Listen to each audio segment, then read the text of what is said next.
क्या आपने कभी यह सुना है कि अगहन मास में मासिक शिवरात्रि की एक दिव्य कथा सुनने मात्र से जीवन की हर मनोकामना पूरी हो जाए?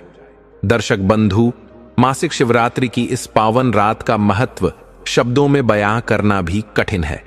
यह केवल एक तिथि नहीं, बल्कि वह दिव्य क्षण है जब स्वयं ब्रह्मांड की हर ऊर्जा शिव तत्व में विलीन हो जाती है। कहा गया है कि इस रात का हर पल जागृत है, हर हवा का झोंका पवित्र है और हर श्वास में महादेव का आशीर्वाद समाया रहता है। जब चंद्रमा शांत होकर आकाश में टंगा हो और चारों ओर फैल जाए एक गहरी रहस्यमयी नीरवता, तो समझ लेना कि शिवरात्रि की कृपा धरती पर उतर चुकी है। ऐसा माना जाता है कि इस रात महादेव का स्मरण, उनका ध्यान, उनकी कथा मनुष्य के भीतर छिपे उन दुखों को भी मिटा देता है जिनका बोझ वह वर्षों से ढो रहा होता है। कई लोग बताते हैं कि एक बार भी श्रद्धा से शिवरात्रि की कथा सुन ली जाए तो जीवन में अजीब सी शांति उतर आती है। जैसे हृदय से कोई पुराना दर्द अचानक हल्का हो जाए, जैसे कोई अदृश्य शक्ति आपकी आत्मा को स्पर्श कर जाए। पुराणों में लिखा है कि मासिक शिवरात्रि की रात देवता भी जागरण करते हैं, आर्षि मुनि तप करते हैं और साधक अपने भीतर स्थित शिव से मिलन का अनुभव करते हैं। इस रात जो भी व्यक्ति सच्चे मन से कथा सुनता है, वह सैकड़ों जन्मों के पापों से मुक्त हो जाता है। उसके कर्मों की गांठें खुलने लगती हैं, परेशानियां गलने लगती हैं और जीवन में नई दिशा उत्पन्न होती है। और आज आप वही दिव्य कथा सुनने जा रहे हैं। यह मात्र कहानी नहीं, बल्कि शिव की इस अनंत दुनिया का वह अदृश्य मार्ग है जहां दुख अपने आप दूर हो जाते हैं और आशाएं नए रूप में जन्म लेती हैं। इसलिए अपने मन को स्थिर कर लें, सांसों को धीमा कर लें और इस पवित्र वातावरण में स्वयं को डूबो दें, क्योंकि जो कथा आप अब सुनने वाले हैं वह आपके भीतर की हर चिंता, हर भय और हर अंधकार को प्रकाश में बदलने की शक्ति रखती है। लेकिन दर्शक बंधु, आगे बढ़ने से पहले आपको एक अत्यंत गंभीर और पवित्र बात बताना मेरा धर्म है, जिसका उल्लेख हमारे प्राचीन ग्रंथों, विशेष रूप से गरुड़ पुराण में स्पष्ट रूप से मिलता है। कहा गया है कि शिवरात्रि जैसी दिव्य रात्रि में सुनाई जाने वाली कथा को बीच में छोड़ देना केवल ज्ञान का त्याग नहीं, बल्कि एक प्रकार का पाप माना गया है, क्योंकि अधूरी कथा मन में वह संदेह पैदा कर देती है जो व्यक्ति के मार्ग को अंधकार की ओर मोड़ सकता है। अधूरी बात, अधूरा सत्य और अधूरा श्रवण, ये तीनों ही आत्मा पर बोझ बन जाते हैं। मासिक शिवरात्रि की यह पावन रात वह समय है जब स्वयं महादेव अपने भक्तों के हृदय में प्रकाश भरते हैं, और यदि उस समय कोई कथा अधूरी रह जाए तो वह प्रकाश भी अधूरा रह जाता है।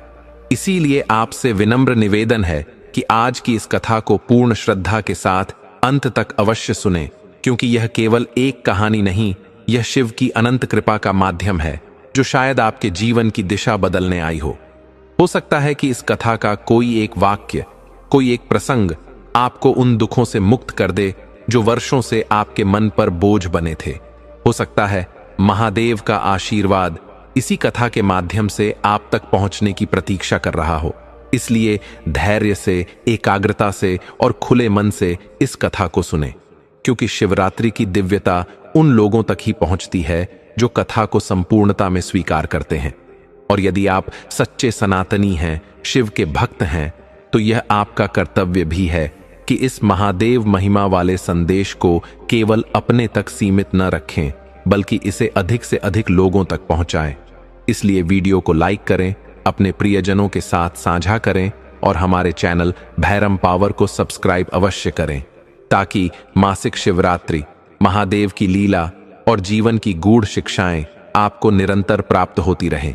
तो आइए मन को शांत कर लें, दिल में हर हर महादेव का स्वर भर लें और गहरी श्रद्धा के साथ इस दिव्य शिवरात्रि कथा की शुरुआत करते हैं।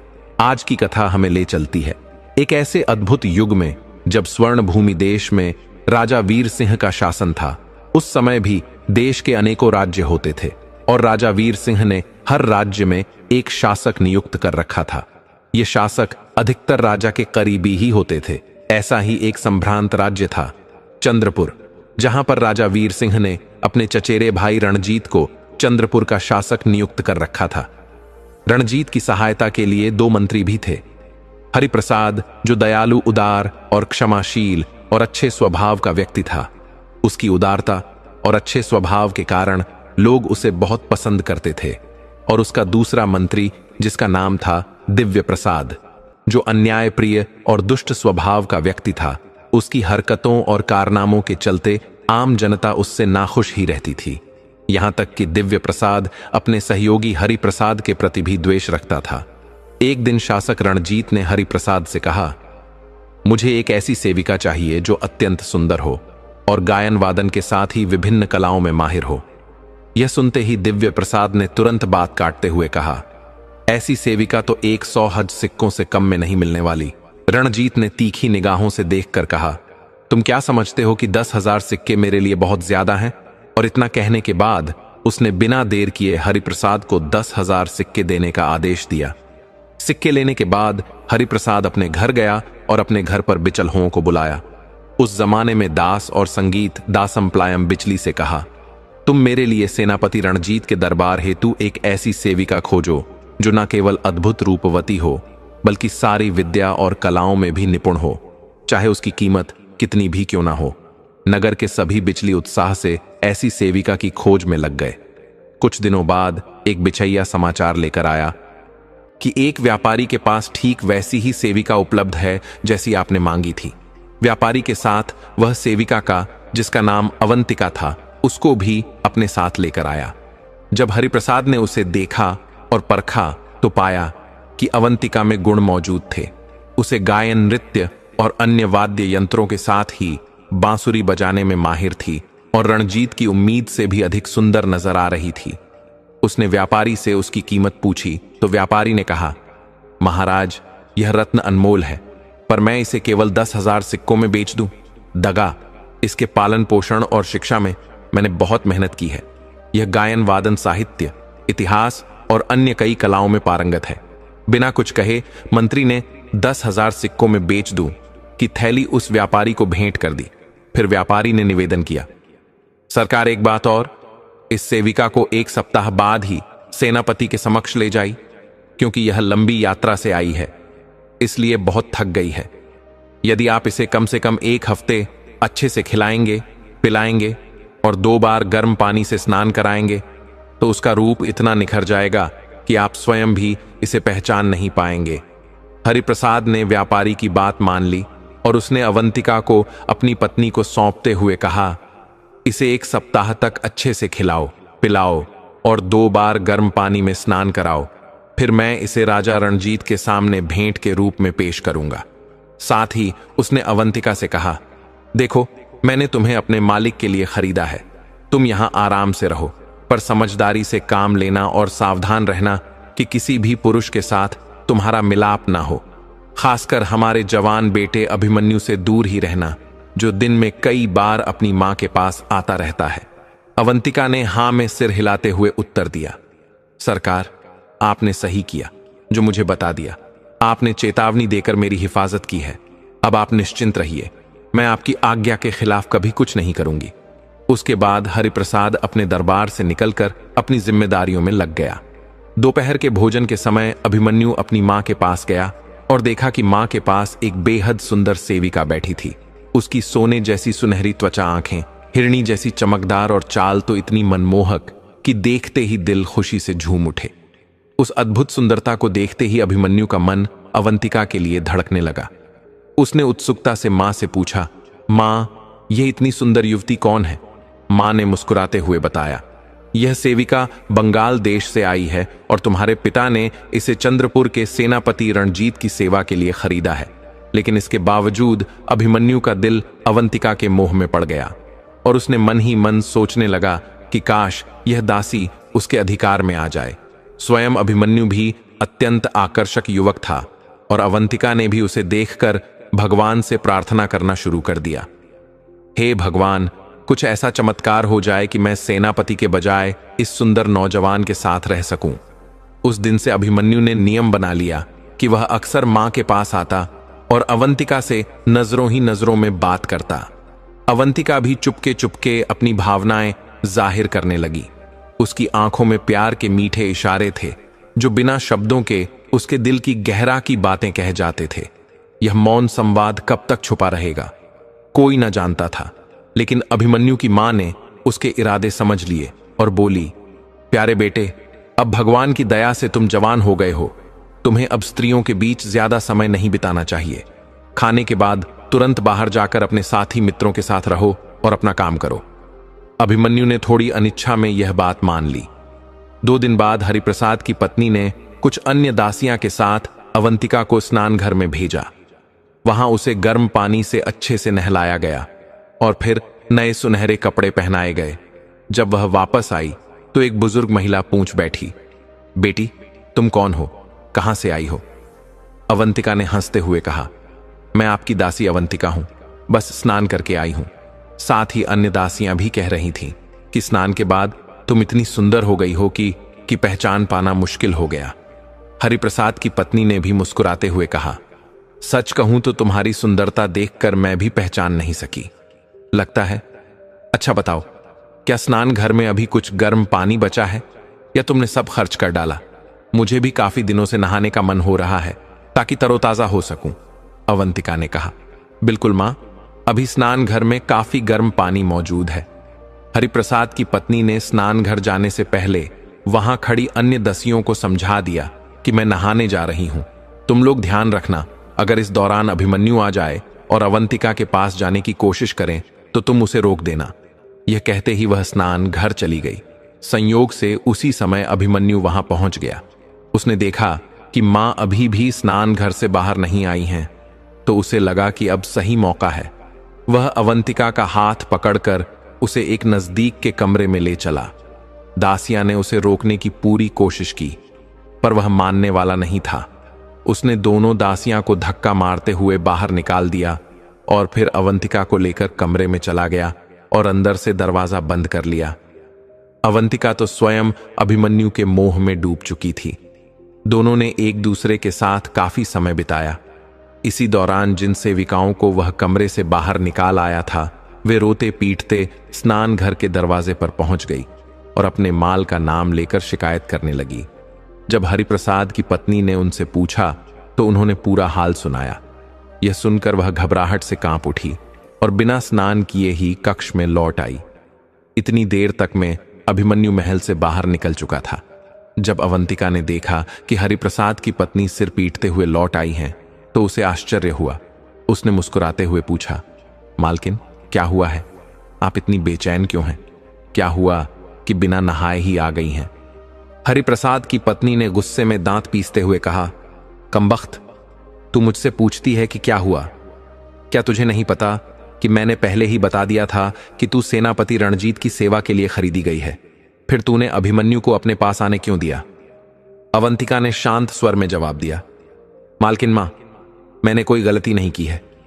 हां, आपने मुझे बताया था कि मैं महाराज की सेवा में लगने के लिए खरीदी गई हूं, पर आज आपके पुत्र ने मुझसे कहा था कि मेरे पिता ने मुझे आपकी सेवा में सौंप दिया है और अब मुझे चंद्रपुर के महाराज के पास नहीं भेजना है। अब जब मैं उनकी हो ही गई हूं तो आप उन्हें क्यों रोकती हैं? सच तो यह है कि जब से मैंने उन्हें देखा है, मेरा मन भी उनसे मिलने को ही तड़पता रहा है। मैं तो चाहती हूं कि जीवन भर उनके चरणों में सेवा करूं और कभी भी चंद्रपुर के सेनापति रणजीत का सामना ना करना पड़े। हरिप्रसाद की पत्नी ने कहा, मेरा भी मन खुश होता अगर तू अभिमन्यु के पास रहती, लेकिन वह लड़का झूठ बोल रहा है। मुझे डर है कि मंत्री जी जब यह सुनेंगे तो उसे मार ही डालेंगे। अब मैं रो नहीं तो मैं क्या करूं? इतने में मंत्री भी आ पहुंचे और उन्होंने अपनी पत्नी से पूछा, अरे भगवान, क्या हुआ? तुम इतना विलाप किस लिए कर रही हो? क्या हुआ है? मंत्री की पत्नी ने उदास स्वर में कहा, सच तो यह है कि छुपाने से कोई फायदा नहीं। जब मैं स्नान घर गई थी तभी तुम्हारे लाडले बेटे ने जाकर सेविका से कहा कि वह उसे सौंप दी गई है। क्या सच में ऐसा हुआ है? यह सुनते ही हरिप्रसाद ने सिर पीटा और चिल्लाते हुए कहा, इस बदमाश लड़के ने हम सबका नाश कर दिया है। सेनापति रणजीत के लिए खरीदी गई, बिल्कुल ठीक हालत में रखी गई सेविका को तूने बिगाड़ दिया है। मेरी सारी प्रतिष्ठा मिट्टी में मिल गई और यह सिर्फ अपमान की ही बात नहीं है। अगर सेनापति को पता चल गया तो वह मुझे भी मार डालेंगे और उस अभागे अभिमन्यु को भी।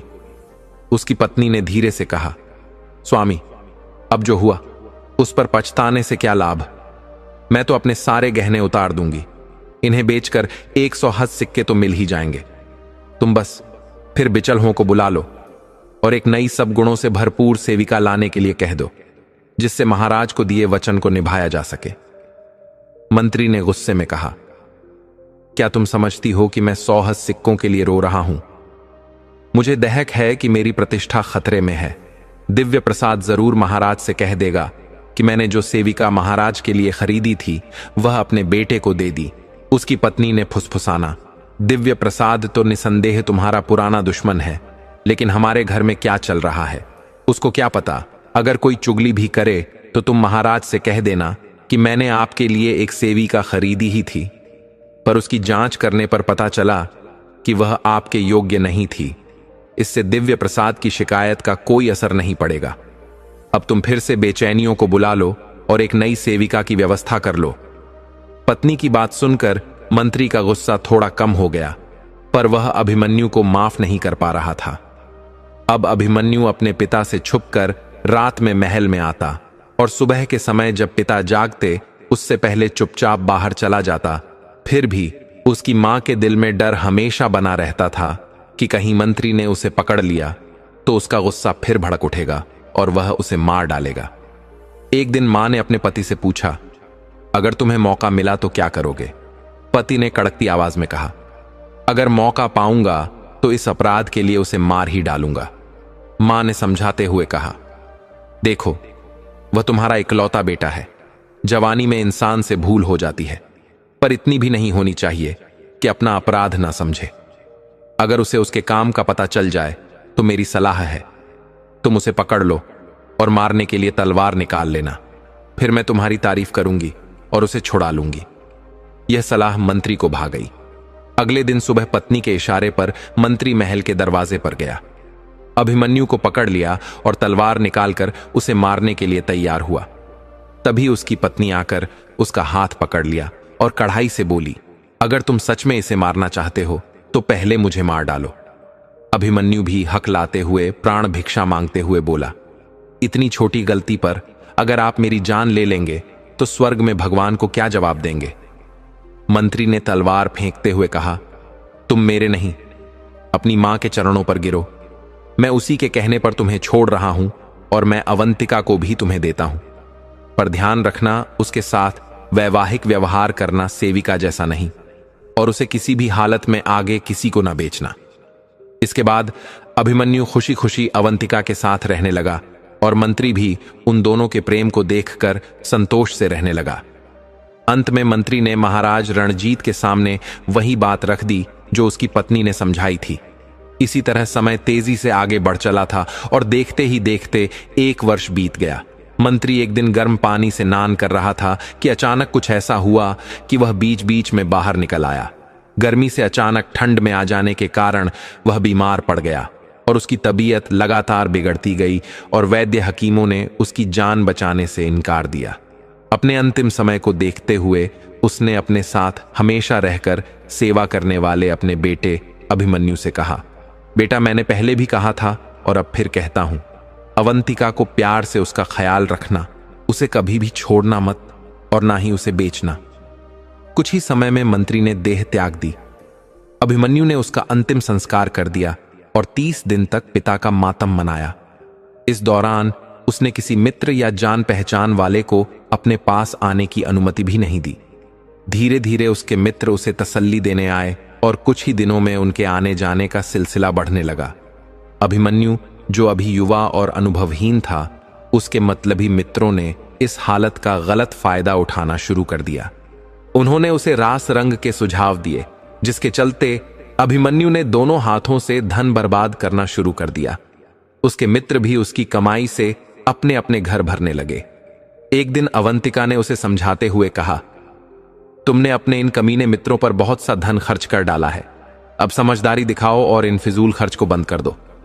अभिमन्यु हंसते हुए बोला, क्या बात कर रही हो मेरे पिता, मरने के बाद क्या अपना धन साथ में ले गए हैं? और इसी तरह यह धन मैं भी नहीं ले जा पाऊंगा, तो फिर मैं इस धन से जिंदगी में आनंद लेने के लिए क्यों ना इसका इस्तेमाल करूं? 2-4 दिन बाद उसका गृह प्रबंधक उसके पास आया। वही खाता खोलकर सारी स्थिति बताई और कहा, आपने इतने ही कम समय में बहुत ज्यादा खर्च कर डाला है। आपके स्वामी भक्त सेवक इस बर्बादी को बर्दाश्त नहीं कर पा रहे हैं। उनमें से कई तो काम छोड़कर चले गए हैं। अगर ऐसा चलता रहा तो मैं भी आपकी सेवा नहीं कर पाऊंगा। या तो अपने फालतू के खर्च को रोकिए या मेरा हिसाब साफ कर मुझे विदा कर दीजिए। प्रबंधक की समझदारी के बावजूद अभिमन्यु ने अपना खर्चा बढ़ाना ही जारी रखा। उसके मित्र अब उससे और भी ज्यादा लाभ उठाने लगे। कोई आता और कहता, आपका वह बाग और उसमें बना मकान मुझे बहुत पसंद आया है, आप उसे मुझे दे दीजिए। और मूर्ख अभिमन्यु तुरंत वह बाग मकान उसके नाम लिख देता। इसी तरह जब कोई उसके अरबी घोड़े या विशालकाय हाथी की प्रशंसा करता तो अभिमन्यु उन्हें भी दे देता। कुछ ही दिनों में यह हालत ऐसी हो गई कि उसके पास महल के अलावा कुछ नहीं बचा। अब उसके मित्र उससे मिलने भी आते थे। अकेलेपन से घबराकर जब भी वह किसी को बुलाता तो लोग या तो बिल्कुल नहीं आते या 2-4 मिनट के लिए ही आते। कभी कोई मित्र अपने घर से या पत्नी की बीमारी का बहाना बनाकर दूर ही रहता। इस उदासीनता से आश्चर्यचकित होकर एक दिन अवंतिका ने अभिमन्यु से कहा, प्रियवर, मैंने पहले ही कहा था कि आपके यह सारे मित्र स्वार्थी प्रवृत्ति के हैं। मामला यही नहीं रुका। उसकी आमदनी भी कुछ खास नहीं थी। धीरे धीरे घर का सामान और दास दासियां बिकने लगे। वेतन भोगी सेवक पहले ही चले गए थे और महल में खाने को भी कुछ बचा ही नहीं था। 2 दिन तक उपवास करने के बाद 3 दिन। अवंतिका आंसू भरी आंखों से बोली, प्रियतम, अब और कोई राह नहीं बची। अब तुम मुझे बाजार में बेच दो और जो भी धन मिले उसी से अपना भाग्य आजमाओ। अभिमन्यु ने कहा, नहीं अवंतिका, तुम्हें बेचना तो असंभव है, लेकिन मुझे कुछ मित्रों से उम्मीद है कि वह इस मुश्किल समय में मेरी मदद जरूर करेंगे। अवंतिका ने कहा, यह तो तुम्हारा ख्याल है। तुम्हारे मित्रों में से कोई भी तुम्हारा सच्चा हित चिंतक नहीं है। अभिमन्यु ने विरोध के स्वर में कहा, ऐसी बात नहीं है। तुम नहीं जानती हो कि वे कितने अच्छे दोस्त हैं। यह सुनकर अवंतिका चुप हो गई। अगली सुबह अभिमन्यु अपने एक पुराने मित्र के घर कुछ कर्ज लेने के लिए पहुंच गया। दरवाजे से एक दासी बाहर आई। अभिमन्यु ने अपना नाम बताया और दासी ने कहा, आप अंदर आ जाइए, मैं अभी अपने मालिक को बताती हूं। उसे बैठाकर दासी ने अपने मालिक से कहा, आपके मित्र अभिमन्यु जी आपसे मिलने आए हैं। मालिक गुस्से में बोल पड़ा, तुमने उसे अंदर क्यों बिठाया? अब जाकर उससे कह दो कि मालिक घर पर नहीं है। अभिमन्यु ने उन दोनों की बातचीत को चुपके से सुन लिया था। बाहर आकर एक सेविका ने शर्मीली आवाज में कहा, मालिक अभी घर पर नहीं है। अभिमन्यु चुपचाप उठ खड़ा हुआ और मन ही मन में सोचने लगा, यह मित्र तो बड़ा ही खराब निकला। कल तक जो मेरी तारी करते नहीं थकता था, मेरे ही दिए घर में रह रहा है और अब मुझसे मिलना भी नहीं चाहता। वहां से निकलकर वह एक और दोस्त के पास गया जो पहले वाले से थोड़ा कम अमीर था और उसके साथ वहां भी उसी तरह का व्यवहार हुआ। ऐसा करते करते वह अपने 101 दोस्तों के घर गया, लेकिन किसी ने भी उसकी मदद करने के लिए नहीं कहा। अलग अलग बहाने बनाकर इनकार करते रहे। बेचारा अभिमन्यु बेहद आहत होकर घर लौटा और अपनी प्रियतमा के सामने दिल की बात खोल दी। आंसू बहाते हुए उसने कहा, यह दुनिया कितनी नीच हो चुकी है। वही लोग जो कल तक मेरी हर बात की तारीफ करते थे, आज मुझसे एक भी बात करने को तैयार नहीं है। मेरा हाल ऐसा हो गया है जैसे कभी फलदार पेड़ के चारों ओर लोग इकट्ठे होते थे, पर फल खत्म होने के बाद अब कोई पास भी नहीं भटकता। अवंतिका ने गंभीर स्वर में कहा, अब तुम्हें समझ आ गया है ना? मैं तो शुरू से ही जानती थी कि यह सब स्वार्थी हैं। मैंने आपको कई बार समझाने की कोशिश भी की कि उनका साथ छोड़ दो। खैर, अब बीते कल को भूल जाओ और यह सोचो कि आगे क्या करना है। घर में अब ऐसा कोई सामान भी नहीं बचा जिसे बेचा जा सके, और सेविकाएं तो तुम पहले ही बेच चुके हो। मकान बेच दोगे तो हम रहेंगे कहां? इसलिए ऐसा करो कि तुम मुझे उन सेविकाओं की मंडी ले चलो। याद है, तुम्हारे पिता ने मुझे 10,000 सिक्कों में खरीदा था। अब मेरा उतना मोल तो नहीं मिलेगा, लेकिन कम से कम आधी कीमत में तो बिक ही जाऊंगी। तुम मिले उन रुपयों से व्यापार करना, और जब व्यापार से पैसा आ जाए तो मुझे फिर से खरीद लेना। उसकी बात सुनकर अभिमन्यु रोते हुए बोला, मैं तुम्हें अपनी जान से भी ज्यादा चाहता हूं। मैंने अपने पिता से वादा भी किया था कि किसी भी हाल में तुम्हें कभी नहीं बेचूंगा। अवंतिका ने रोते हुए कहा, प्रियतम, तुम सही कह रहे हो। मैं भी तुम्हें अपनी जान से अधिक चाहती हूं, पर हमारे धर्म के अनुसार विपत्ति के समय वादे तो तोड़ भी दिए जाते हैं। जैसी विपत्ति तुम पर है उसमें तुम और क्या कर सकते हो। बाध्य होकर अभिमन्यु अवंतिका को लेकर बाजार की ओर निकल पड़ा।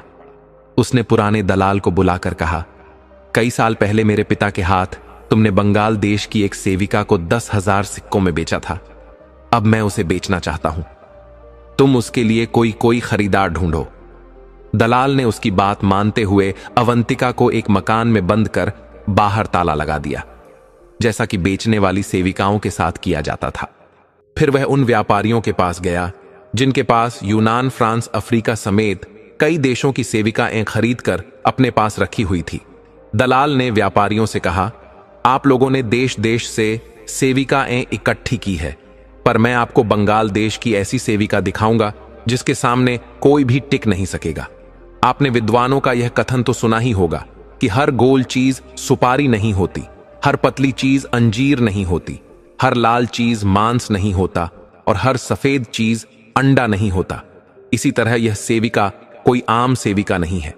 व्यापारियों ने अवंतिका को गौर से देखा और बोले, इसमें कोई शक नहीं कि इतनी सुंदर और बुद्धिमान सेविका हमने कहीं और नहीं देखी।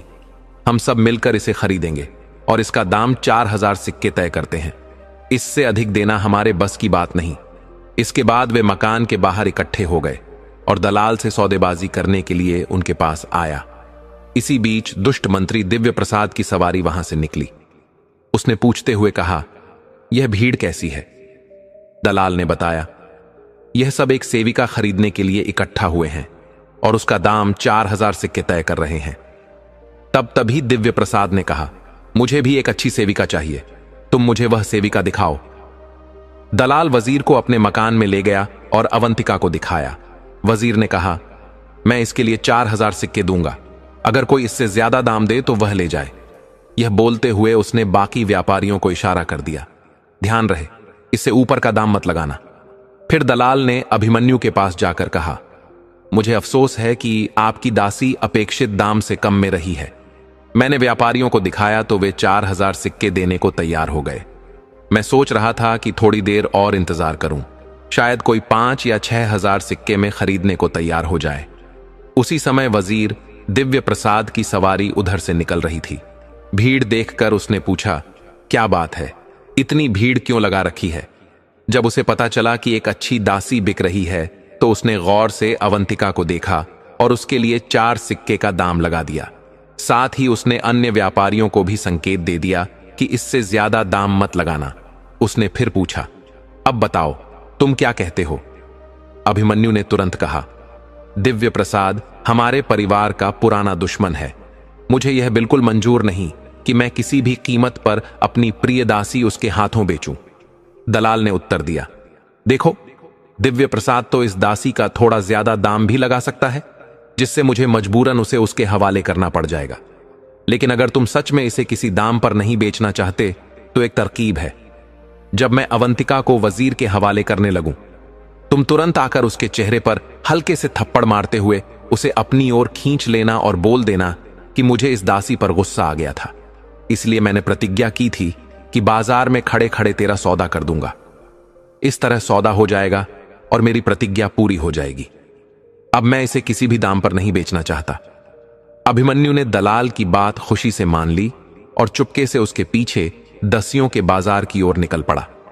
ठीक उसी समय जब दलाल अवंतिका का हाथ दिव्य प्रसाद को देने लगा, अभिमन्यु बीच में आ गया।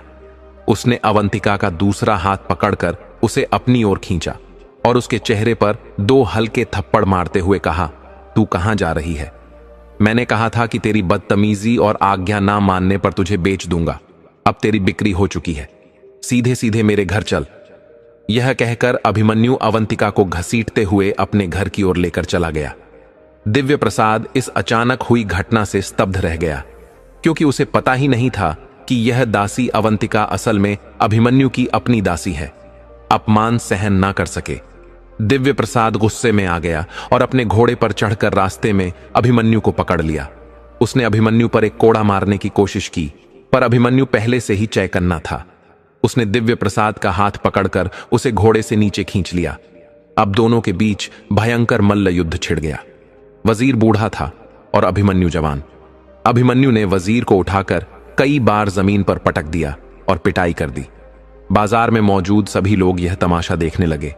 चूंकि सब दिव्य प्रसाद से नाराज थे, इसलिए किसी ने भी उसकी मदद करने की हिम्मत नहीं की।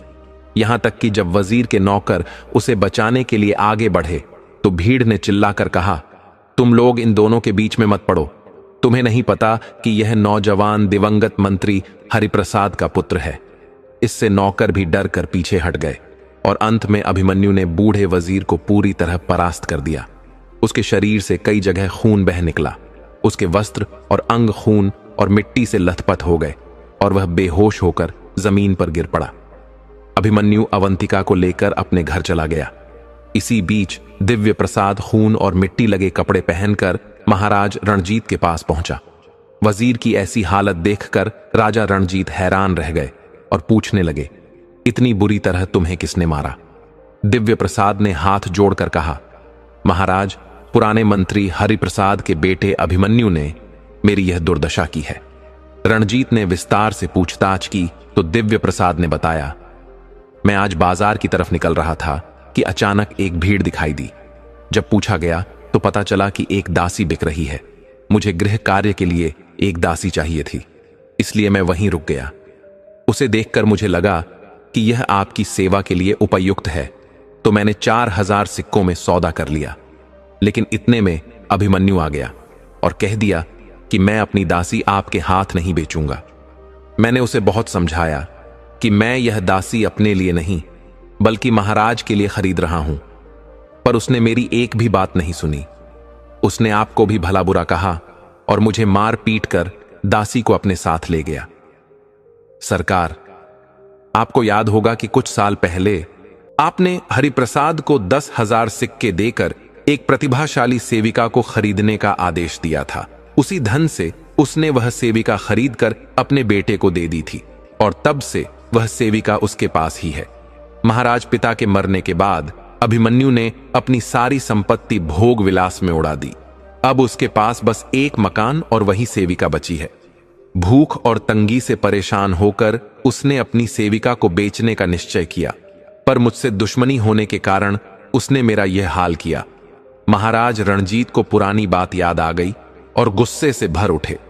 उन्होंने वजीर हरिप्रसाद को विदा कर दिया और अपने एक भरोसेमंद सरदार को आज्ञा दी, 40 सिपाहियों के साथ जाओ, अभिमन्यु और उसकी सेविका को पकड़कर यहां लाओ और उसके मकान को जब्त करके उसे ढा दो। यह सरदार अभिमन्यु के पिता का बहुत बड़ा उपकारी था। वह चुपके से जाकर अकेला अभिमन्यु के घर पहुंचा और महाराज की आज्ञा बताते हुए कहा, यह 40 सिक्के लो।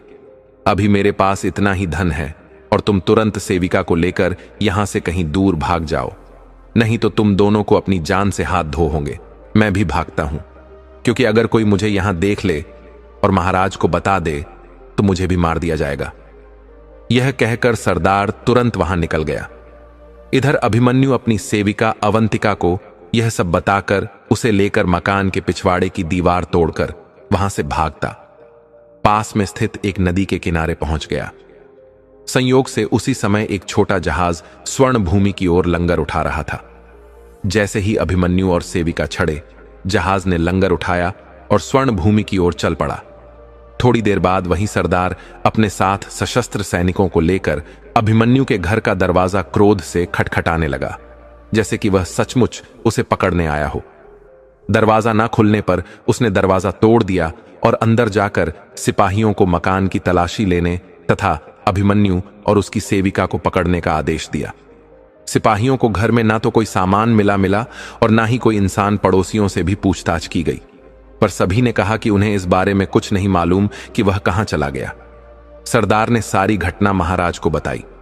महाराज ने गुस्से में आदेश दिया, उसका घर जब्त करके जमीन दोज कर दो और शहर में घोषणा करवा दो कि जो भी अभिमन्यु को पकड़ कर लाएगा उसे 1000 सिक्कों का इनाम दिया जाएगा, और यदि कोई उसे या उसकी सेविका को शरण देता है तो उसे और उसके परिवार वालों को मृत्यु दंड दिया जाएगा। उधर अभिमन्यु का जहाज स्वर्ण भूमि पहुंच गया। जहाज के कप्तान ने यात्रियों से कहा, यह नगर बहुत ही अद्भुत है। यहां पल भर में गरीब अमीर बन जाते हैं, इसलिए परदेशियों को बहुत ही सावधान रहना। स्वर्ण भूमि पहुंचने के बाद अन्य व्यापारी अपने अपने ठिकानों पर चले गए, जबकि अभिमन्यु कप्तान को 5 सिक्के किराए में देकर अपनी सेविका अवंतिका को लेकर उतर गया। यह नगर उसके लिए बिल्कुल नया था। उसे समझ नहीं आ रहा था कि कहां ठहरना है।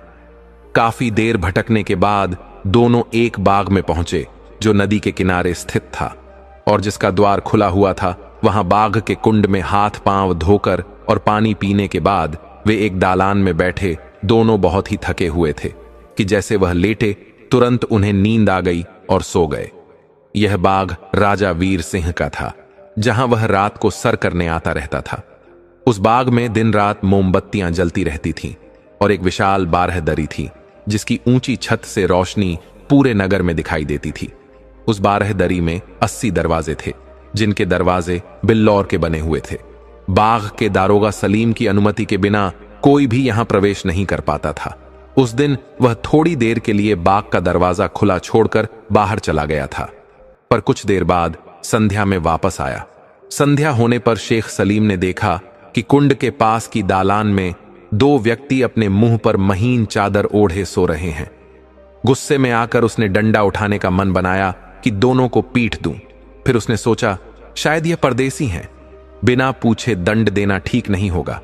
पहले पूछता हूं, ये यहां कैसे आए। उसने दोनों की चादर हटाई तो देखा कि सामने एक सुंदर पुरुष और एक आकर्षक स्त्री थी। उसने अभिमन्यु का पैर हिलाकर उसे जगाया। जागते ही अभिमन्यु ने देखा कि एक सफेद दाढ़ी वाला बूढ़ा व्यक्ति सामने खड़ा है। उसने तुरंत उठकर उसके हाथ चूमे और आदर से प्रणाम करते हुए कहा, पिताजी, मेरे लिए आज्ञा क्या है। दारोगा सलीम उसकी विनम्रता से प्रभावित होकर बोला, बेटे तुम कौन हो, कहां से आए हो। अभिमन्यु ने कहा, हम परदेशी हैं और यहां किसी को नहीं जानते। कृपया हमें रात भर यहां रहने की अनुमति दें, सुबह होते ही हम कहीं चले जाएंगे। बूढ़ा शेख सलीम अभिमन्यु की विनम्रता और अवंतिका के मनमोहक स्वर से इतना प्रभावित हुआ कि उसने कहा, बेटा, यहां सोने में तुम्हें कष्ट होगा। चलो, तुम मेरे साथ चलो। मैं तुम्हें ऐसी जगह ठहराऊंगा जहां तुम आराम से सो सको और साथ ही बाग की सुंदरता का आनंद भी ले सको। अभिमन्यु ने पूछा, क्या यह बाग आपका ही है। दारोगा सलीम मुस्कुराते हुए बोला, हां, यह मेरे आका की ही जायदाद है। फिर उसने बाग में बने एक आरामदायक भवन को दिखाते हुए दोनों को वहां ठहरा दिया, जहां से सारा बाग साफ दिखाई देता था। फिर अभिमन्यु ने रक्षक के हाथ में 2 सिक्के रखते हुए कहा, इन सिक्कों से हमारे लिए कुछ भोजन मंगवा दीजिए। बूढ़े सलीम ने सोचा कि अच्छा हुआ कि मैंने ऐसे धनी और सुसंस्कृत इंसान को नहीं मारा, क्योंकि इन सिक्कों से बढ़िया खाना लाने पर भी मेरे पास कुछ बच जाएगा। अतः वह उन्हें बाग की ऊंची बारहदरी में बिठाकर भोजन लेने चला गया।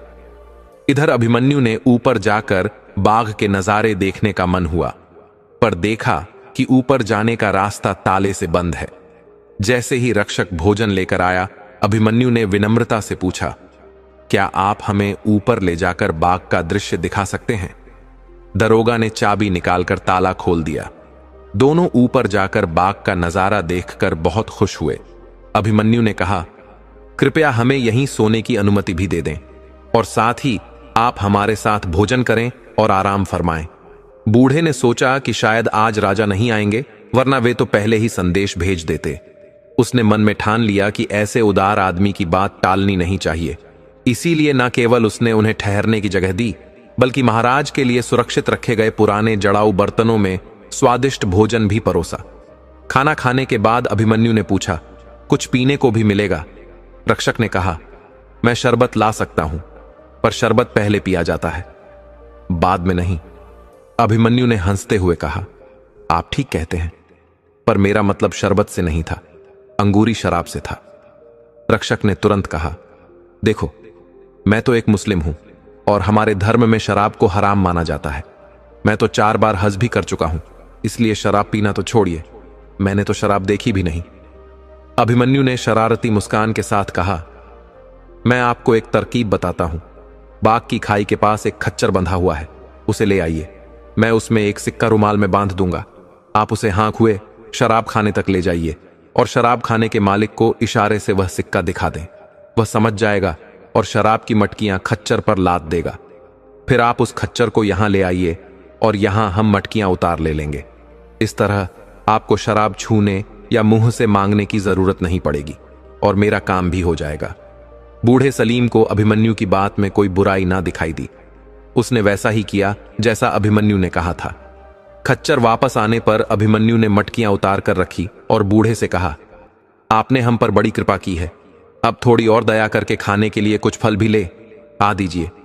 बाघ के रक्षक दारोगा ने यह सामान भी ला दिया। उसने साफ कपड़ा जमीन पर बिछाया, फल काट कर तश्तरी हो में रख दिए और गिलास भी रख दिए। फिर वह थोड़ी दूर बैठ गया ताकि कोई उसे मदिरा पान के लिए ना कह दे। जब दोनों शराब पीकर नशे में डूब गए तो अभिमन्यु ने अवंतिका से कहा, हम कितने भाग्यशाली हैं कि इस अनजाने शहर में भी हमें इतनी सुंदर जगह मिल गई है। फिर दोनों ने मिलकर गाना गाने शुरू कर दिए। उनका मधुर गीत सुनकर दारोगा भी खुश हो उठा और पास आकर सुनने लगा। अभिमन्यु ने दारोगा से कहा, दरोगा साहब, आप बहुत अच्छे हैं। आप भी हमारे इस आनंद में शामिल हो जाइए। मैं आपकी प्रशंसा में एक दोहा सुनाऊंगा। दारोगा हंस पड़ा और बोला, आप दोनों के आनंद से मुझे बहुत खुशी हो रही है। अब और क्या चाहिए? और फिर वह वापस दूर बैठ गया। अवंतिका ने अभिमन्यु से छुटकी लेते हुए कहा, अगर आप चाहे तो मैं इस बूढ़े कर्मकांडी को भी शराब पिला दूं। अभिमन्यु मुस्कुराया और बोला, ऐसा हो जाए तो बड़ा मजा आएगा। अवंतिका ने कहा, आप उसे बुलाकर अपने हाथ से शराब का गिलास दें। अगर वह पी ले तो ठीक, वरना आप खुद उस गिलास को पीकर चारपाई पर लेट जाई और फिर देखो मैं उसे कैसे राह पर लाती हूं। फिर अभिमन्यु ने दारोगा को पुकारते हुए कहा, दरोगा साहब, यह अच्छा नहीं लग रहा कि आप बस वहीं बैठे रह और हम चांदनी का आनंद लें। हम आपको जबरदस्ती नहीं पिलाएंगे, पर कृपया यहां आकर इस सुंदरी के बगल में तो बैठ सकते हैं। बूढ़ा दारोगा यह सुनकर खुश हो गया कि उसे इतनी सुंदर स्त्री के पास में बैठने का मौका मिल रहा है। वह थोड़े घमंडी अंदाज में नाक भों छड़ते हुए अवंतिका के बगल में बैठ गया। अभिमन्यु ने इशारा किया तो अवंतिका ने मधुर सुरों में गाना शुरू किया। गाना खत्म होने पर अभिमन्यु ने एक गिलास शराब भरकर दारोगा को दे दिया और बोला, अगर आप गाने से खुश हैं और इसका इनाम देना चाहते हैं तो यह गिलास पी लीजिए। बूढ़े ने मुस्कुराकर कहा, मैं पहले ही तुम्हें अपनी मजबूरी बता चुका हूं, वरना तुम्हारी बात क्यों टाल। अभिमन्यु ने जवाब दिया, जैसी आपकी इच्छा। यह कहकर उसने गिलास खुद पी लिया। तभी अवंतिका ने एक सेब के 2 टुकड़े कर किए। एक टुकड़ा बूढ़े की ओर बढ़ाते हुए बोली, दारोगा जी, अगर शराब नहीं पीते तो फल तो ले लीजिए। इसे खाने से तो धर्म पर कोई असर नहीं पड़ता। बूढ़े ने धन्यवाद करते हुए सेब ले लिया और खाने लगा। अवंतिका ने फिर से मधुर स्वर में गाना शुरू कर दिया। वह बूढ़ा दारोगा उस पर मोहित हो गया था, जबकि अभिमन्यु सोने का बहाना बनाने लगा। गाना समाप्त होने पर अवंतिका ने नाराजगी भरे स्वर में कहा, देखिए इनकी कितनी बुरी आदत है। 2 गिलास पीकर ही नींद की गोद में चले जाते हैं। मैं अकेली रह जाती हूं। अब कृपया मुझे अकेला ना छोड़े, मेरे पास आकर बैठ जा। बूढ़ा तो पहले ही उसकी आंखों में बंध चुका था। वह उसके पास आकर बैठ गया। अवंतिका समझ गई कि अब बूढ़े को और मदिरा पिलाई जा सकती है।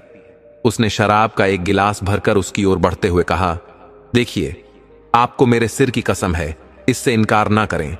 इसके पीने से जो पाप आप पर पड़ेगा वह मैं अपने सिर ले लूंगी। यह कहकर उसने प्यार भरे हाव भाव के साथ गिलास उसके मुंह में लगा दिया।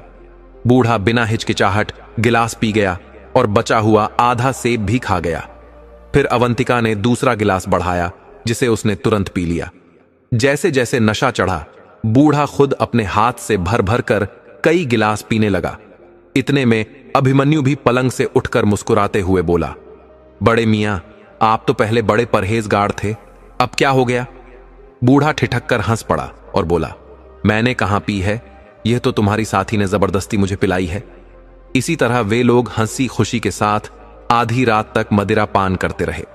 जब दारोगा पर काफी नशा छा गया तो अवंतिका ने कहा, अब अंधेरा डरावना लगने लगा है, कहिए तो मोमबत्तियां जला दूं। बूढ़े ने कहा, अच्छा, अगर आपको यही अच्छा लग रहा है तो 2-4 जला दीजिए। किंतु अवंतिका ने वहां की सभी मोमबत्तियां जला दी। बूढ़ा नशे में था और अवंतिका के सौंदर्य से भी प्रभावित था। तभी अवंतिका ने शर्माते हुए पूछा, तो क्या मैं जीने की मोमबत्तियां भी जला दूं ताकि किसी आने जाने वाले को कष्ट ना हो? बूढ़ा बिना सोचे बूझेगी। संगीत। सिंह उस दिन देर तक अपने राजकाज में व्यस्त रहा। आधी रात को थकान मिटाने के लिए उसने बाग में जाने का निश्चय किया। महल से झांकते ही उसने देखा कि बाग की बाड़ दरी पर जगमगाते प्रकाश के गुच्छे दिख रहे हैं, क्योंकि अवंतिका ने सभी मोमबत्तियां जला दी थीं। उसने अपने मंत्री रघुनाथ से कहा, समझ में नहीं आता, मैं यहां हूं और इस 12 दरी में रोशनी किसने करवाई? रघुनाथ को भी कुछ समझ नहीं आया, पर वह दिल का अच्छा इंसान था। दारोगा को बचाने के लिए उसने झूठ बोल दिया कि शायद आज दारोगा ने किसी को दावत दी होगी। राजा को इस बात पर विश्वास न हुआ, इसलिए वह खुद भी साधारण नागरिक के वस्त्र पर पहनकर रघुनाथ और अपने प्रधान अंगरक्षक विभूषण को साथ लेकर चुपके से बाग की ओर चला। वहां पहुंचकर देखा कि बाग का बाहरी दरवाजा खुला हुआ है। राजा को दारोगा की असावधानी पर रोष आया और उसने कहा, यह दरवाजा क्यों खुला है? रघुनाथ, इसका क्या जवाब है? फिर राजा ने उन सभी को बाग में बिठा लिया और चुपचाप ऊपर छत पर जाकर तमाशा देखने लगा। वहां उसने देखा कि एक अत्यंत सुंदर युवक के साथ एक अनिंद्य सुंदरी बैठी है और दारोगा शराब का गिलास उस स्त्री को देते हुए कह रहा था, हे परम सुंदरी, मैंने अभी तक जी भरकर तुम्हारा गाना नहीं सुना। एक गाना सुनाओ, उसके बाद मैं भी तुम्हें गाना सुनाऊंगा। किंतु वह स्त्री गाना सुनने के बजाय खुद ही गाना लग गई। स्पष्ट था कि उसे गाना नहीं आता था, बस यूं ही रैंक रही थी। राजा को यह देखकर बहुत आश्चर्य हुआ। उसने सोचा, इस दारोगा को क्या हो गया? यह तो बड़ा सदाचारी था। चुपके से उतरकर उसने मंत्री रघुनाथ को साथ लाकर इशारे से दिखाया कि यहां क्या हो रहा है। राजा ने कहा, मैं इन सबको कड़ा दंड दूंगा, पर यदि इस सुंदरी ने अच्छा गाया तो क्षमा कर दूंगा। वे दोनों छुपकर सुनने लगे। बूढ़े ने कहा, कुछ ऐसा गाव कि दिल खुश हो जाए। अवंतिका ने उत्तर दिया, अगर यहां बांसुरी होती तो मैं वही गाना सुनाती, जैसा आप याद करते हैं। अगर मिल सके तो बांसुरी लाओ। बूढ़ा झूमते झूमते उठा और एक कोठरी खोलकर अपनी बांसुरी निकाल लाया। जैसे ही अवंतिका ने बांसुरी बजानी शुरू की, राजा ने मंत्री से कहा, देखो ये स्त्री कितनी सुंदर बांसुरी बजाती है। इसी वजह से मैंने उसका अपराध माफ कर दिया और उसके साथी का भी। लेकिन बूढ़े दारोगा की हरकत प्रशासन की बात है और तुम्हारी जिम्मेदारी है, इसलिए तुम्हें सख्त सजा मिलेगी। मंत्री ने कहा, भगवान करे कि वह खराब बांसुरी बजाती। राजा ने पूछा, तुम ये बात क्यों कह रहे हो? मंत्री ने जवाब दिया, अगर ऐसा होता तो शायद यह दोनों मारे जाते और उनके साथ मरना मेरे लिए सुखद होता। राजा इस चतुराई से हंस पड़ा। अवंतिका ने बार बार बांसुरी बजाई और उसी राग को दोहराया, जिससे राजा हंसी हंसी में लोटपोट हो गया, क्योंकि वह संगीत का बड़ा मर्मज्ञ था। डर के मारे कि कहीं उसके सामने कोई ऐसा गाना ना आ जाए, मंत्री चुपचाप नीचे उतर आया और बोला, भाई, यह स्त्री तो गाने और बांसुरी बजाने दोनों में अद्वितीय है। हमारे दरबारी गायक तो विश्व प्रसिद्ध हैं, पर इनके सामने वह बच्चा सा लगता है। मैं चाहता हूं कि पास जाकर इसका गायन और वादन सुन सकूं, पर मुझे समझ नहीं आता कि ऐसा कैसे होगा। मंत्री ने आगे कहा, अगर आप इन लोगों के सामने गए तो दारोगा आपको इन साधारण कपड़ों में भी पहचान लेगा और डर के मारे मर भी जाएगा। साथ ही यह दोनों भी आपके डर से अपना गायन भूल जाएंगे। कुछ सोचकर राजा ने कहा, तुम विभूषण के साथ बाग में बैठो, मैं बाहर जा रहा हूं, मेरे लौटने तक प्रतीक्षा करना। राजा ने बाग से निकलते ही देखा है कि एक मछुआरा 4-5 बड़ी मछलियां लेकर नदी की ओर जा रहा है। उसने मछुआरे को रोकते हुए कहा, डरो मत, मैं तुम्हें अच्छा इनाम दूंगा। बस मेरे कपड़े पहन लो और अपने कपड़े मुझे दे दो, फिर चुपचाप आप घर चले जाओ। मछुआरे ने ऐसा ही किया। राजा ने मछुआरे के कपड़े पहनकर 2 बड़ी मछलियां लेकर बाग में प्रवेश किया। रघुनाथ और विभूषण उसे इस नए रूप में देखकर पहचान भी नहीं सके। मंत्री ने समझा कि यह मछुआरा कुछ इनाम लेने आया है, तो उसने झिझक हुए मछुआरे से कहा कि जल्दी चले जाओ। इस पर राजा खिलखिलाकर हंस पड़ा और बोला, जब तुम मुझे इस वेश में नहीं पहचान पाए तो कोई भी नहीं पहचान पाएगा। मंत्री ने कहा, ठीक कह रहे हैं महाराज, अब आप बेझिझक 12 दरी की छत पर जाकर उस सुंदरी का गाना सुनिए। राजा मछुआरे के वेश में और 2 मछलियां लेकर ऊपर गया और दरवाजे को खटखटाया। दारोगा ने पूछा, कौन है राजा? बहुत झुककर सलाम करते हुए बोला, मालिक में मछुआरा गिरिधर। मैंने सुना है कि आपने अपने मित्रों की दावत दे रखी है, इसलिए आपकी सेवा में 2 उत्तम मछलियां लाया हूं ताकि आप अपने मेहमानों का अच्छे से स्वागत कर सकें। दारोगा नशे में राजा को पहचान नहीं पाया और बोला, तुम मछुआरे हो या चोर? रात में ऐसे घूमते हो? फिर उसने कहा, अच्छा आओ दिखाओ कि क्या लाए हो। राजा ने मछलियां दारोगा को सौंप दी। वह अवंतिका को बहुत पसंद आई। अवंतिका ने दारोगा से कहा, इन्हें भूनवाओ तो मजा आ जाएगा। दारोगा ने तुरंत हुक्म दिया। गिरिधर, तुरंत बावर्ची खाने में जाकर इन मछलियों को भून लो। राजा बोला, बहुत अच्छा सरकार, और नीचे आया। उसने रघुनाथ और विभूषण से कहा कि इन मछलियों को अच्छी तरह साफ करके भून लो। रघुनाथ, जो पाक कल्ला में माहिर था, तीनों रसोई घर में गए। तेल, मसाले और नींबू एकत्र किए, मछलियों को साफ करके उन्हें अच्छी तरह से भूना। फिर मछली के टुकड़ों को थाल में सजाकर ऊपर ले आए। तीनों ने स्वाद छक मछलियां खाईं, क्योंकि रघुनाथ ने बहुत स्वादिष्ट मछलियां बनाई थीं। अवंतिका ने खुश से कहा, सच कहूं तो मैंने अपनी जिंदगी में ऐसी स्वादिष्ट मछलियां कभी नहीं खाईं। अभिमन्यु को भी मछलियां बहुत पसंद आईं। अवंतिका की प्रशंसा से अभिमन्यु का मन और भी खुश हो गया। उसने अपने पास रखी अशर्फियां की थैली निकालकर मछुआरे के भेस वाले राजा को सौंपते हुए कहा, देखो भाई, मेरे पास जो कुछ था वह सब मैंने तुम्हें दे दिया। काश तुम पहले मेरे पास आते, जब मैं सच में इनाम देने की स्थिति में था। तब तुम देखते कि मैं खुश होकर कितना इनाम देता था। अब जो मिला है उसी से संतुष्ट हो जाओ। राजा ने थैली खोली तो देखा कि उसमें 26 सिक्के थे। उसे आश्चर्य हुआ कि कौन इतना उदार है कि पकी हुई मछलियों के बदले में 26 सिक्के दे रहा है। उसने कहा, मालिक भगवान आपको युगों युगों तक कुशल और प्रसन्न रखें। मैंने अपने पूरे जीवन में आपके जैसा दानवीर नहीं देखा। अब यदि आप नाराज ना हो तो एक निवेदन करूंगा। मैंने आपकी सुंदरी साथिन को बांसुरी बजाते देखा है और मालूम होता है कि उसे बांसुरी बजाने का बहुत शौक है। मुझे भी संगीत सुनना बहुत पसंद है।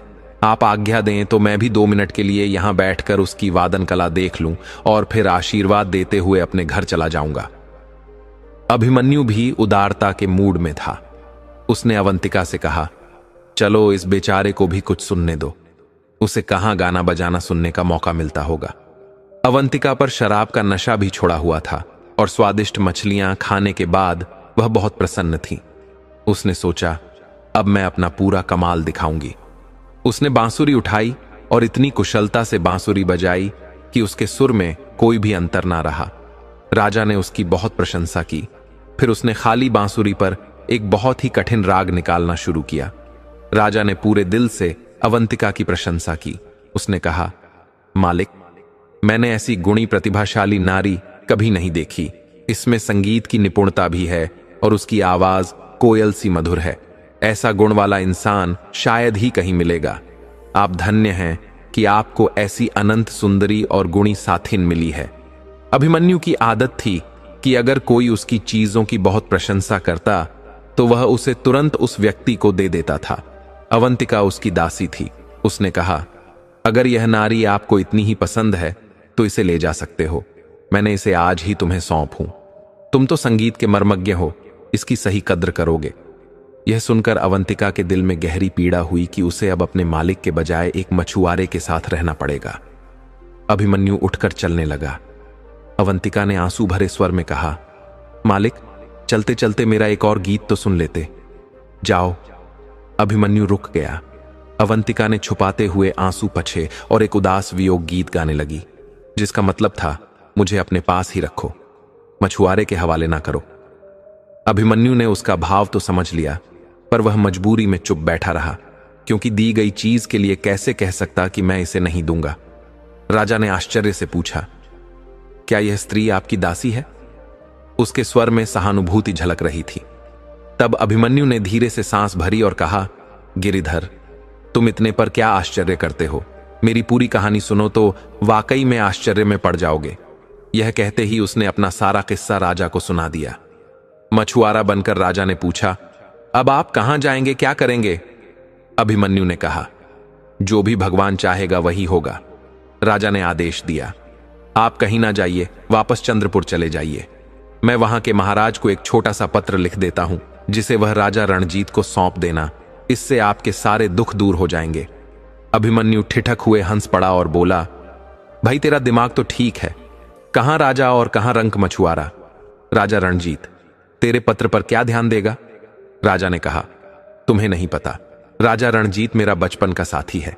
उसने कई बार मुझे मंत्री बनाने के लिए बुलाया, पर मैं उसका एहसान लेने के बजाय पारिवारिक धंधा करना पसंद करता हूं। यह सुनकर अभिमन्यु पत्र लेने को तैयार हो गया।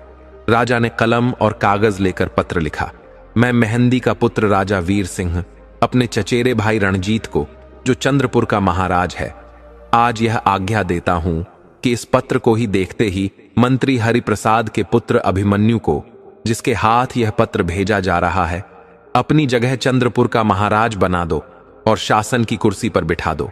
इस आज्ञा का किसी भी प्रकार से उल्लंघन नहीं होना चाहिए। यह लिखकर राजा ने पत्र बंद कर लिया और रघुनाथ को सौंप दिया, जिसने चुपचाप राजा की मुहर लगा दी। फिर वह पत्र अभिमन्यु को दे दिया। राजा जब मछली भूनने गया था, उसी समय उसने विभूषण से कहा था कि मेरे लिए राजमहल से राजसी पोशाक ले आना। वह पोशाक भी आ गई थी। राजा ने यह भी कहा था कि तुम जीने पर प्रतीक्षा करना, और जब मैं जीने के दरवाजे पर हाथ मारूं तो तुम सिपाहियों के साथ पोशाक पहनकर छत पर आ जाना। इस बीच बूढ़ा दारोगा नशे की हालत में यह सब देख रहा था। जब अभिमन्यु पत्र लेने गया तो अवंतिका भी उसके पीछे रोते रोते जीने के दरवाजे तक गई और फिर लौट आई। दारोगा ने राजा से कहा, गिरिधर, तू तो 1-2 कौड़ी का मछुआरा है। तेरी 2 मछलियों का मूल्य 2-4 आने से ज्यादा नहीं, पर इनके बदले में तूने इतनी सिक्के और इतनी सुंदर व गुणी दासी पाई है। तू यह सब अकेले नहीं हजम कर सकेगा।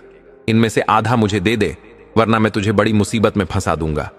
राजा ने जवाब दिया, मुझे थैली में क्या मालूम सिक्के हैं या कुछ और, चलो जो भी होगा आधा आधा बांट लेंगे, पर तुम इस दासी में अपना हिस्सा पाने की आशा मत रखना। यह मुझे मिली है और मैं इसे अपने पास रखूंगा। अब इसमें चाहे आप खुश हो या ना खुश। दारोगा तो नशे में पूरा मस्त हो चुका था। उस मछुआरे की बात सुनकर उसका गुस्सा 7वें आसमान पर पहुंच गया। उसने पास में रखी एक चीनी की तश्तरी उठाई और बिना सोचे समझे राजा के सर पर मार दी। राजा अपने सिर को टेढ़ा मेढ़ा करते हुए किसी तरह बच निकला, जबकि तश्तरी दीवार से टकराकर चकनाचूर हो गई। दारोगा और भी गुस्से में आग बबूला हो गया और रोशनी लेकर एक कोठरी में चला गया, ताकि वहां से लकड़ियां ला सके और मछुआरे को मार सके। इसी बीच राजा ने जीने के दरवाजे पर जोर से हाथ मारा। यह देखकर विभूषण और 4 दास तुरंत छत पर आ गए। वहां एक छोटा सिंहासन रखा हुआ था, जिस पर राजा सी वस्त्र पहनकर बैठ गया।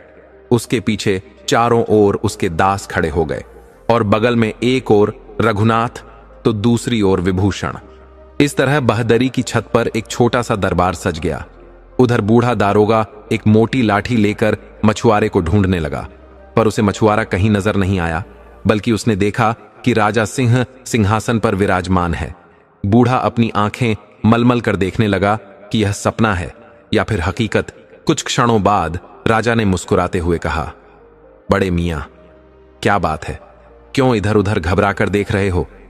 तभी बूढ़े ने महसूस किया कि असली मछुआरा तो राजा ही बन चुका है। वह राजा के पैरों पर गिर पड़ा, अपनी दाढ़ी राजा की जूतियां पर मलमल कर अपने सारे अपराधों के लिए माफी मांगने लगा। राजा ने कहा, तुम्हारा सिर्फ एक नहीं, कई अपराध है। बाघ को खुला छोड़ना, अजनबियों के साथ शराब पीना, दूसरों से मिली चीजों में हिस्सा बांटना और ना मिलने पर मारपीट करना। पर मैं तुम्हारे बुढ़ापे और जीवन भर के सदाचार का ख्याल रखते हुए तुम्हारे यह सारे अपराध क्षमा करता हूं। लेकिन आगे से होशियार रहना, भविष्य में ऐसी कोई भी गलती माफ नहीं होगी। यह सुनकर अवंतिका को भी समझ में आ गया कि बाग का असली मालिक राजा ही है और उसे अब किसी मछुआरे के हवाले नहीं किया जाएगा। राजा ने फिर अवंतिका से कहा, अब तो तुम्हें मालूम ही होगा कि मैं कौन हूं। मैंने दुनिया भर में अभिमन्यु से बढ़कर दिलवाला कोई नहीं देखा, जो सिर्फ प्रशंसा पर अपनी सबसे प्रिय चीज भी दे दे। मैंने पत्र के माध्यम से उसे चंद्रपुर का महाराज नियुक्त किया है। जब वह अपना काम संभाल लेगा तो मैं तुम्हें भी उसके पास भेज दूंगा। तब तक तुम सुरक्षित होकर मेरे महल में ही रहो। अवंतिका की खुशी का ठिकाना न रहा। राजा ने उसे लेकर महल चला गया।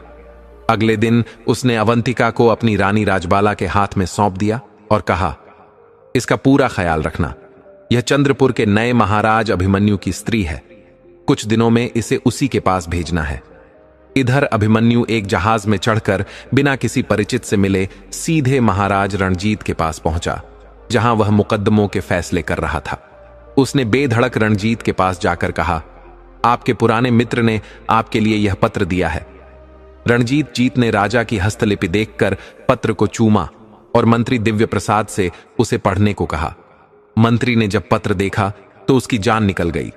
उसने बहाने बनाकर बाहर आकर राजा की मुहर वाला लिफाफा अपने दांतों से फाड़कर खा लिया। वापस दरबार में आकर उसने कहा, सरकार, इस पत्र में अभिमन्यु को चंद्रपुर का महाराज बनाना लिखा है, पर यह पत्र जाली लगता है। मुझे ऐसा लगता है कि अभिमन्यु ने हमसे और आपसे अपने अपमान का बदला लेने के लिए यह ढोंग रचा है।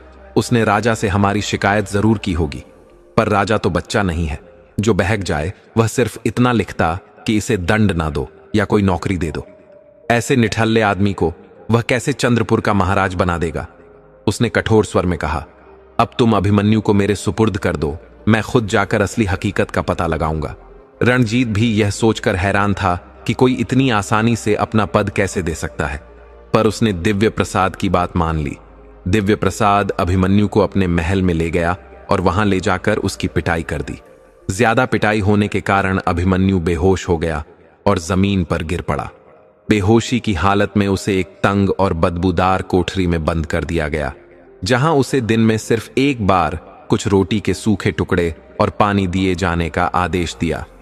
कुछ समय बाद होश में आते ही अभिमन्यु ने देखा कि वह रस्सियों से इतना जकड़ा हुआ है कि हिलडुल भी नहीं सकता। उसे तो यह भी पता नहीं था कि रणजीत के नाम लिखे पत्र में आखिर लिखा क्या था।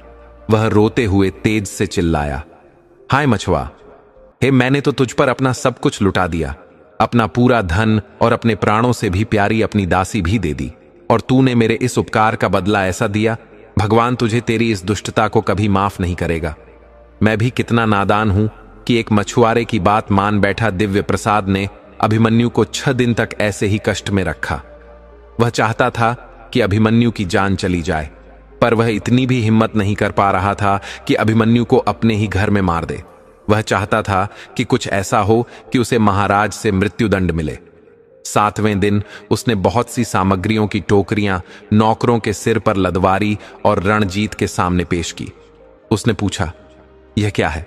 तो दिव्य प्रसाद ने चालाकी से कहा, यह बसरे के नए महाराज ने आपके पास भेजे हैं ताकि बदले में आप उसे बसरे का महाराज बना दें। रणजीत का गुस्सा फूट पड़ा। उसने चिड़चिड़ा हुए कहा, वह अभी जिंदा है, मैंने तो सोचा था कि तुमने उसे मार डाला होगा। मंत्री ने बोलते हुए कहा, मुझे किसी को प्राण दंड देने का अधिकार नहीं है। रणजीत ने तंज करते हुए आदेश दिया, तो मेरी आज्ञा मानो, तुम उसकी गर्दन काट दो। क्या वह मुझसे मजाक कर रहा है? दिव्य प्रसाद ने दांत पीसते हुए कहा, आपकी आज्ञा मेरे सिर आंखों पर है, पर मैं चाहता हूं कि वह सर्वसाधारण के सामने मारा जाए, तभी मैं उससे उस सार्वजनिक अपमान का बदला ले सकूंगा जो उसने किया है। रणजीत ने आखिर मान लिया। जल्द ही शहर में मुनादी कर दी गई कि कल उस अभिमन्यु की, जिसने मंत्री का खुलेआम अपमान किया था, चैक राहे पर उसकी गर्दन काटी जाएगी। हरिप्रसाद ने अभिमन्यु को अत्यंत अपमानजनक ढंग से एक अंधे घोड़े पर बिठाकर वध स्थल पर ले गया। अभिमन्यु ने गुस्से में कहा, बुढ़े खबीस, तू मुझे झूठ और छल से अपमान पूर्वक मार रहा है, मगर याद रखना, भगवान निर्दोष का खून बहाने वाले को कभी माफ नहीं करता। दिव्य प्रसाद ने दांत पीसते हुए कहा, दुष्ट, तू इस तरह सबके सामने मेरा अपमान कर रहा है। खैर, अब इसकी सजा तय की जाएगी।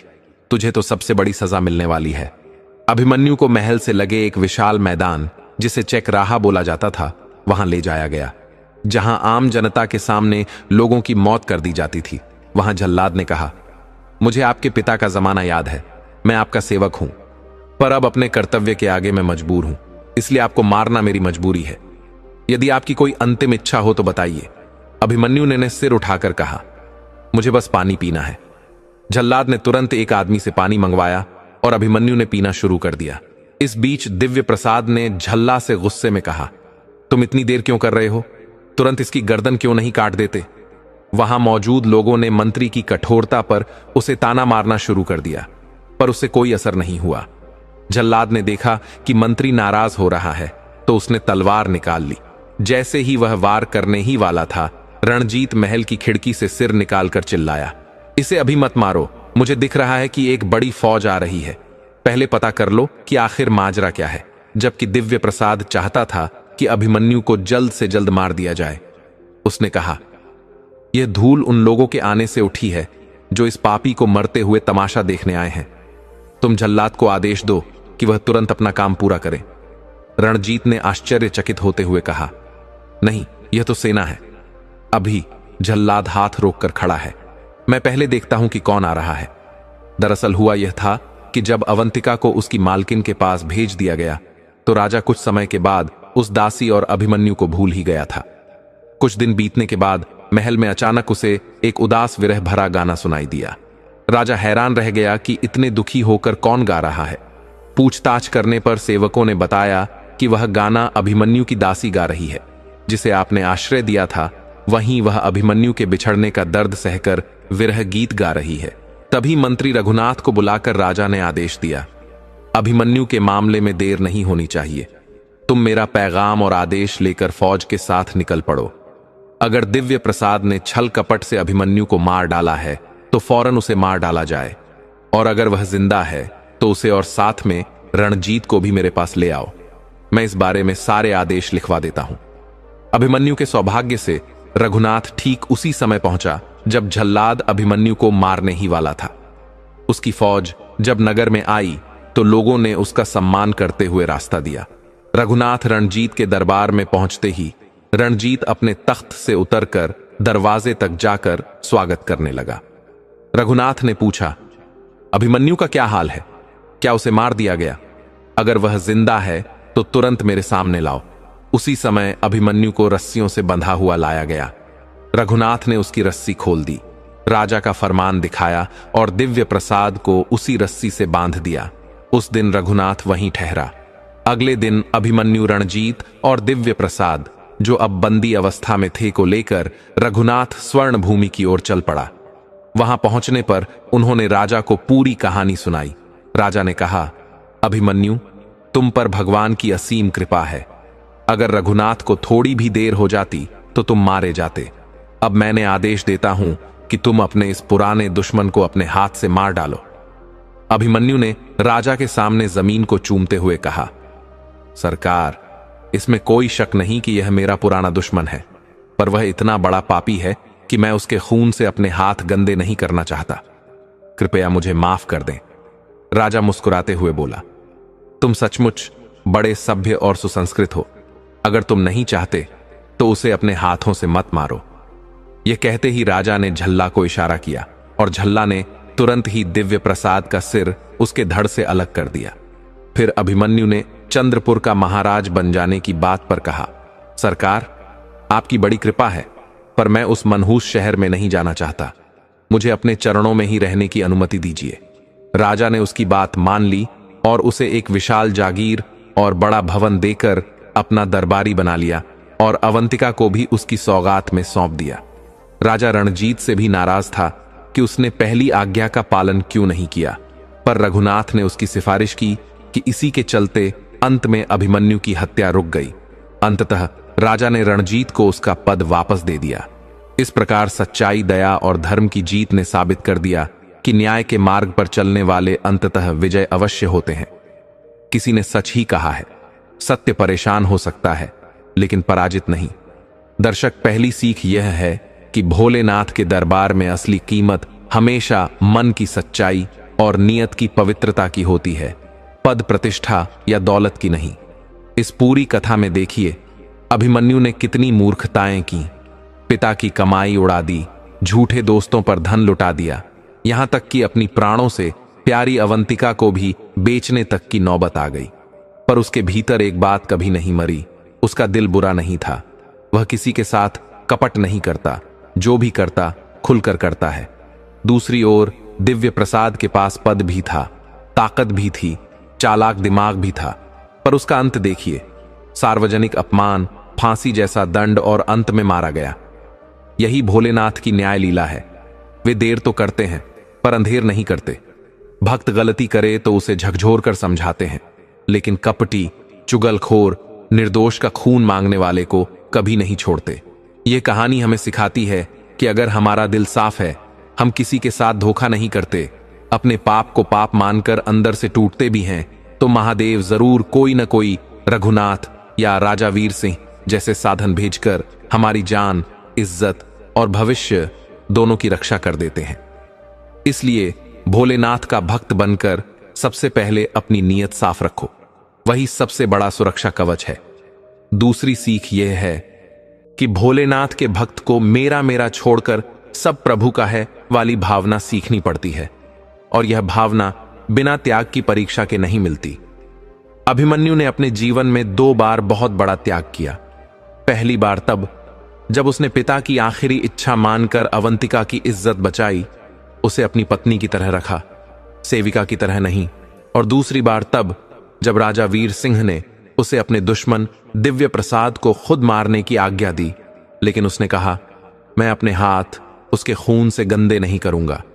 सोचिए, जिसे छल कपट से मारने की कोशिश की गई, जिसने अपने जीवन के इतने साल अपमान, कैद और मौत की दहशत में गुजारे, वह चाहता तो बदले की आग में झलकर उसे अपने हाथ से काट डालता, पर उसने नहीं किया। यही असली शिव तत्व है, राग द्वेष से ऊपर उठना। महादेव भी सबसे बड़े त्यागी हैं। कैलाश पर रहते हैं, भस्म लगाते हैं, पराई गलती को माफ कर देते हैं, पर जिद्दी पाप को दंड भी देते हैं। इस कथा में अभिमन्यु वही कर रहा है। वह न्याय चाहता है, लेकिन निजी बदले की आग में खुद को नहीं झोंकता।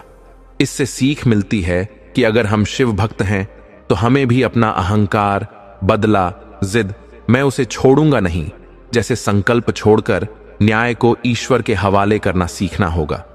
जो इंसान प्रतिशोध छोड़ देता है, महादेव उसी के जीवन में सच्ची शांति भर देते हैं। तीसरी सीख यह है कि भोलेनाथ कभी भी अंतिम क्षण तक धैर्य नहीं छोड़ने वाले भक्त की लाज नहीं तोड़ते, चाहे परिस्थिति कितनी ही निराशाजनक क्यों ना हो। देखिए, अभिमन्यु को चौराहे पर तलवार के नीचे लाया जा चुका था।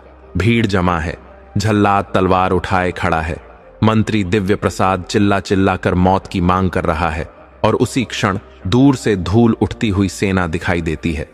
आम लोग सोचते हैं ये तो तमाशा देखने वाली भीड़ है, पर असल में वही तो भगवान की भेजी हुई मदद है, जो रघुनाथ के रूप में आती है और सारे खेल को पलट देती है।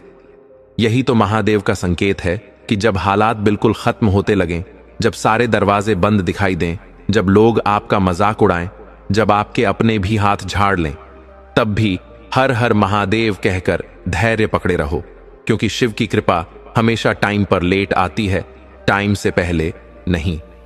अवंतिका का विरह में रो रो कर गाना, उसका महल में भी अभिमन्यु को याद रखना, राजा का अचानक उस गीत से पिघल जाना, यह सब दिखाता है कि जब कोई नारी या पुरुष सच्चे प्रेम, सच्ची निष्ठा और सच्चे दर्द के साथ भगवान को पुकारता है, तो महादेव उसकी उस आह को अनसुना नहीं करते।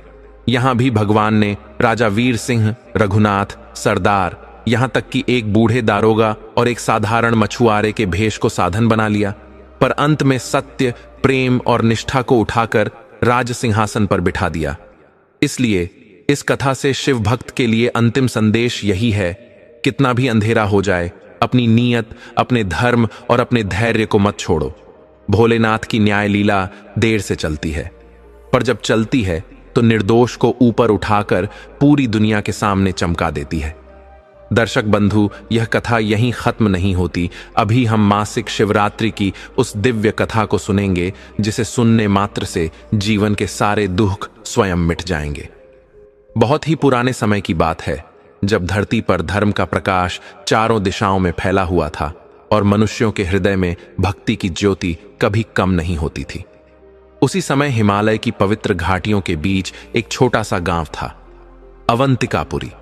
यह गांव जितना साधारण दिखाई देता था, उतना ही अद्भुत उसकी मान्यताएं थीं।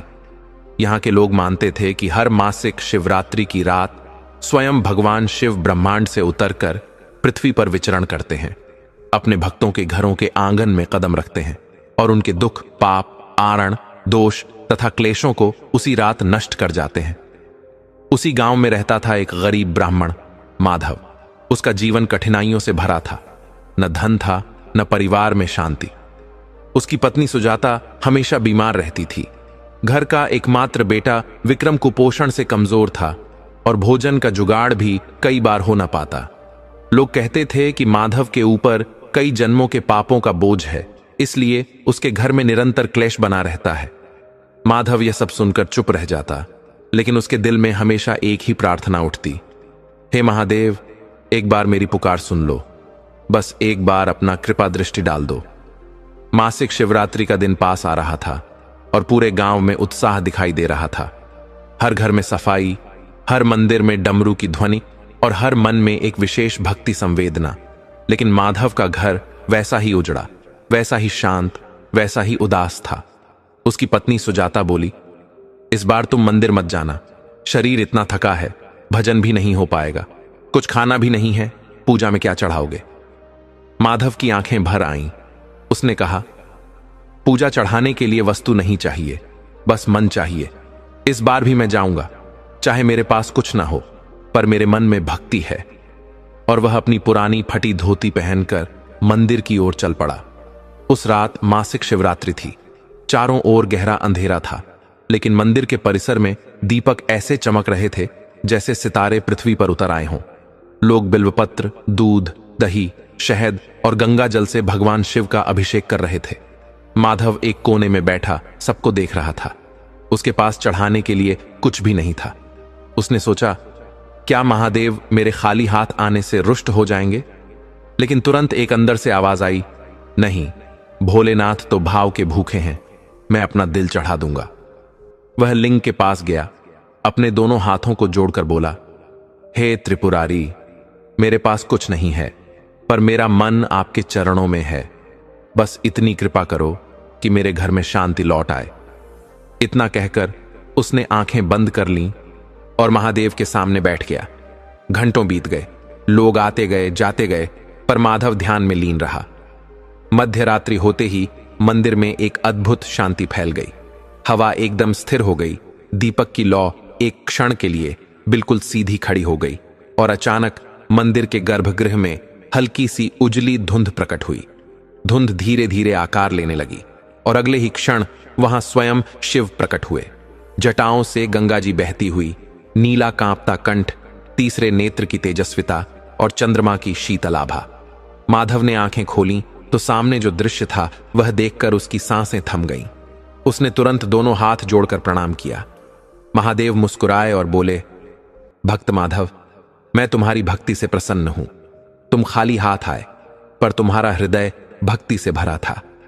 जो भक्त मासिक शिवरात्रि की रात श्रद्धा से मेरा स्मरण करता है, उसके पाप नष्ट हो जाते हैं और उसका भाग्य जाग उठता है। माधव रो पड़ा, भगवान, क्या मेरे दुख भी मिट जाएंगे? महादेव ने कहा, आज तुम्हारे घर से दरिद्रता का अंत होगा, तुम्हारी पत्नी पूर्ण स्वस्थ होगी, तुम्हारा पुत्र दीर्घायु और बलवान बनेगा। जो तुमने सहा है वह अब समाप्त हुआ। आज से तुम मेरे सच्चे संरक्षण में हो। इतना कहकर महादेव ने अपने कमंडल से कुछ जल निकालकर माधव के सिर पर छिड़का। उस जल के स्पर्श से माधव के भीतर एक दिव्य ऊर्जा भर गई। उसी क्षण मंदिर के बाहर तेज हवा चली, जैसे ब्रह्मांड ने घोषणा कर दी हो कि आज एक साधारण मनुष्य का भाग्य बदल गया। मध्यरात्रि की वह दिव्य घटना केवल माधव ने नहीं देखी, मंदिर के कुछ पुजारी भी दूर से इस दिव्य प्रकाश के साक्षी बने। वे सब दंग रह गए कि भगवान शिव स्वयं अवतरित होकर माधव जैसे गरीब भक्त को आशीर्वाद दे गए। जब माधव अपने घर पहुंचा तो अंदर एक अद्भुत दृश्य था। उसकी बीमार पत्नी सुजाता एकदम स्वस्थ बैठी थी। उसके चेहरे पर वर्षों बाद चमक लौट आई थी। बेटा विक्रम खिलखिलाकर हंस रहा था, मानो उसे कोई अद्भुत शक्ति मिल गई हो। घर के कोने में रखी फटी टोकरी में किसी ने अनाज, फल और घी रख दिया था। किसी को नहीं पता यह कैसे आया, लेकिन माधव समझ चुका था, यह सब महादेव की कृपा है। अगले ही दिन माधव की जिंदगी बदल गई। गांव में एक बड़ा व्यापारी आया जिसने माधव को मंदिर में बैठकर भजन गाते देखा था। उसने माधव से कहा, मेरे व्यवसाय में मुझे एक ईमानदार व्यक्ति चाहिए और मैंने तुम्हारे जैसा सत्पुरुष कोई नहीं देखा। उसने माधव को अपने बड़े व्यापार का अधिकारी बना लिया। धीरे धीरे माधव का घर खुशियों से भर गया। लोग उसे एक जीवित उदाहरण मानते। देखो, मासिक शिवरात्रि की भक्ति से भगवान शिव स्वयं जीवन बदल देते हैं। वर्षों बाद माधव गांव के सबसे सम्मानित व्यक्ति बन गए। लोग जब उनसे पूछते, आपका भाग्य कैसे बदला, तो माधव विनम्र होकर कहते, भाग्य उसी का बदलता है जो मासिक शिवरात्रि की रात महादेव के सामने दिल खोलकर बैठता है, क्योंकि उस रात स्वयं भोलेनाथ पृथ्वी पर विचरण करते हैं और उन भक्तों का हाथ पकड़कर उन्हें अंधकार से प्रकाश की ओर ले जाते हैं। इस प्रकार मासिक शिवरात्रि की वह दिव्य कथा गांव-गांव, प्रदेश-प्रदेश में फैल गई। लोग कहते, जो यह कथा श्रद्धा से सुनता है उसके दुख नष्ट होते हैं। जो इसे भक्ति से सुनते सुनते सो जाता है उनके कई जन्मों के पाप कट जाते हैं। और जो इसे सुनकर मन में एक बार हर हर महादेव कह दे, उस पर महादेव की कृपा सदा बनी रहती है।